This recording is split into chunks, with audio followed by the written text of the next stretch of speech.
Mimi John Yeremia Sanga naapa kwamba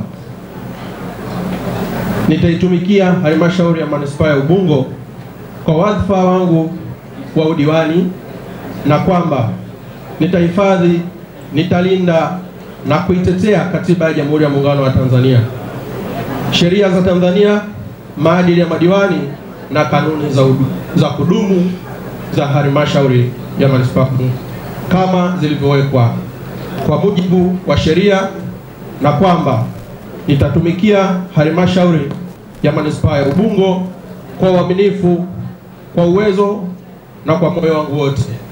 Mwenyezi Mungu nisaidie. Kwenye kata yangu mimi vipaumbele vyangu vitatu. Cha kwanza maji, kwa sababu maji asilimia zaidi ya 75 tayari miundombinu ipo, lakini wananchi hawapati maji. Kwa kati ya ahadi zangu za kwanza kuhakikisha kwamba wananchi wangu wote wanapata maji kwa asilimia zaidi ya 100. Hiki cha kwanza. Lakini kipaumbele cha pili, miundombinu. Najua kata yangu ya Saranga imeundwa katika mabonde na milima.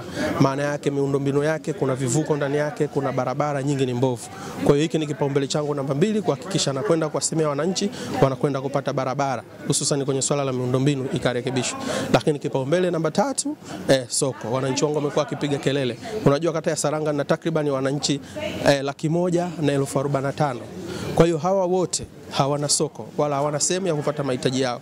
Kwa hiyo nitahakikisha kwamba nitakwenda kusema kuona namna gani serikali tusaidie kushusha soko ili wananchi wangu waweze kupata mahitaji. Tayari madiwani tushaanza kufanya kazi na tayari tulishaleta, kama mimi alishakuja waziri wa maji Mheshimiwa Juma Awesu kuja kutembelea kwenye kata yangu, na ametoa ndani ya siku 30 changamoto ya maji itakuwa imetatuliwa. Kwa hiyo unaona ni namna gani tumeanza kazi, lakini hususan kata yangu ya Saranga changamoto zao zimeanza kutatuliwa.